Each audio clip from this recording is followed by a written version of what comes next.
El mundo necesitado de recursos precisamente en el contexto de la pandemia y para afrontar precisamente las derivaciones del coronavirus. Escuchábamos Joe Biden proponiendo aumentar impuestos precisamente en Estados Unidos. En la República Argentina, con una ley que salió del Congreso Nacional, rige el aporte extraordinario de las grandes fortunas. Y para hablar de esto y de cómo los países precisamente se preparan económicamente para afrontar la pandemia, estamos ya con Julia Estrada. ¿Cómo estás? Hola, Vero, ¿cómo estás? Más o menos vamos por ahí. El mundo necesita recursos porque el sistema sanitario está en tensión, no solamente en la Argentina, bueno, y la situación económica, las restricciones, bueno, lo que ya conocemos. Sí, primero decir que fue muy fuerte el discurso de ayer de Joe Biden en el Congreso de Estados Unidos, un discurso en donde habló de sus primeras medidas y trazó una agenda que dejó a muchos hasta dudando de si realmente están de acuerdo, porque fue mucho más a la izquierda de lo que habló se de la esperaba. clase media, dijo que el sector financiero no es el motor de la economía, sino la clase media. Defendió a los sindicatos. Exacto. Defendió la actividad sindical en un país que sabemos que no necesariamente tiene una reivindicación de la actividad sindical como podemos encontrar en Argentina. Bueno, mucha tela para cortar, vamos a ir profundizando seguramente más adelante, pero sí me importaba retomar esta agenda que vuelve a estar en el centro de la escena. Venimos haciendo una columna muy vinculada a la economía internacional precisamente porque creo que hay algo para seguir un hilo del cual se puede empezar a tirar. Exactamente. Y bueno, en la agenda internacional también hay aumentos de impuestos y el caso de la Argentina, el aporte solidario. Aporte no impuesto, esto también hay que aclararlo. Sí, en Argentina es un aporte solidario por única vez y por eso no puede ser considerado anticonstitucional, porque en realidad ya está bienes personales y sobre la base de bienes personales es que se toma a los contribuyentes, se toma solamente a los 12.000 más ricos y se les exige este aporte. Ya hay novedades. Cerró el 28 de abril el plazo para el plan de cuotas. Como vos sabrás, ahora hay que pagar taca. Sí, pero además hubo facilidades. Claro. 20% de adelanto y 5 cuotas sucesivas. Exacto. Bueno, hay un anticipo, aparentemente, de una recaudación esperada, porque gran parte eligió las cuotas. Por ende, como mucho, hay ahora en AFIP o depositado en el Estado 20% por adelantado. Claro, luego faltan las cuotas. Pero se esperaría casi con algún tipo de certeza 200.000 millones de pesos. Bien. Que es menos de los 300.000 millones, pero sabemos también que ya hay algunas demoras. El caso de 100 declaraciones fuera de término a las cuales la AFIP les está remitiendo notificación presencial a quienes no están obviamente adecuándose. Antes de ir a la otra placa, hay que aclarar, insisto, esto que señalabas es un aporte, no un impuesto. Algunos judicializaron y por otro lado tiene destino específico en el contexto de la pandemia. Sí, que no es lo mismo judicializar que estar fuera de término. Judicializar es elegir no pagar y hacerle un juicio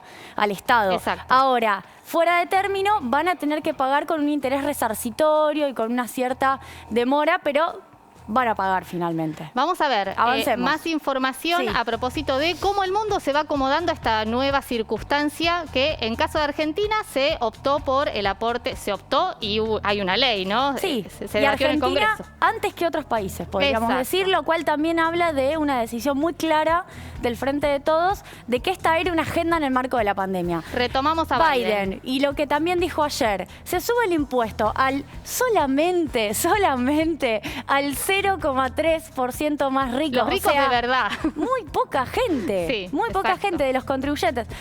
¿A qué? A una especie de renta financiera. Es la venta de acciones y las ganancias del capital lo que se cobra. Y la tasa, sube bastante, del 20 al 39%. O sea, le sube mucho a los más ricos, los que están en la cúpula. ¿Bien? Bueno, esta discusión, y yo traje otros casos también, no solo viene en Estados Unidos, sino que empiezan a aparecer algunas islas, como para decir, evidentemente es un debate que avanza. El caso de Bolivia, muy poco mencionado, ganó Arce en el marco también del MAS y impuso 1,4 a 2,4 es la alícuota, son bajas las alícuotas, sobre patrimonio de los más ricos que tengan patrimonio de 30 millones de pesos bolivianos. Bien, acá está el modelo chileno también, muchos suelen mirar detrás de la cordillera, ¿no? Atención al modelo chileno. En este caso Piñera está en contra, pero la oposición le está avanzando y le está pidiendo, con avance legislativo, un 2,5% de tasa a quienes tengan un patrimonio superior a 22 millones de dólares. dólares. Fíjate que es bastante más elevado el mínimo de los que tienen que pagar. Que el que cobramos acá en Argentina, ¿bien? España, muy interesante lo del PSOE y Unidas Podemos. 3,5% a quienes tengan patrimonio más de 10 millones de euros y también subieron la tasa de las rentas del capital. Esto pasó en el presupuesto 2020 en la discusión que es para el 2021. O sea, ya tuvieron discusión legislativa el año pasado. Y atención a Rusia, la Rusia de Putin, que claramente tiene otra historia, otra configuración. Tuvieron la salida de la Unión Soviética tuvo sus complejidades para la recaudación impositiva en Rusia, pero fíjate, le está subiendo de 13 a 15% lo que le cobra a los plazos fijos que generan intereses superiores a 1 millón de rublos. Los recursos inmovilizados, ¿no? Que no tienen ninguna actividad productiva. Es como renta financiera también. Juli, lo que vemos es que al margen de la posición ideológica de cada uno de los gobiernos, si queremos ubicarlo en algún lugar, de centro, de izquierda, de derecha, incluimos a Biden en Estados Unidos, todos buscan herramientas para hacerse de recursos para afrontar la pandemia. Sí, y en general en las sociedades pareciera haber aceptación, lo cual es muy interesante y lo cual también nos pone a nosotros, hay que ver qué pasa con la judicialización, en un lugar, bueno, ¿por qué están tan en contra? Si también el mundo lo está planteando y lo está de alguna manera consensuando. Bueno, y fíjate esto, suele haber una idea de que Argentina tiene... ¿Cuántos impuestos pagamos en la República Argentina? Sí, que tenemos mucha más carga tributaria, que tenemos, como dice, el zapato arriba de la cabeza. Exacto. Bueno, fíjate esto, que a mí siempre me parece que es un gran dato. La presión tributaria es el peso de la recaudación sobre el Producto Bruto Interno. Bien. En Europa es del 37%. Bien, alto. Hay países que llegan a más que eso, 40%. Los nórdicos, Los nórdicos, exactamente. América del Sur, Cono Sur, Uruguay, Argentina, Chile, Brasil, 28%, o sea, 10 puntos menos. Bien.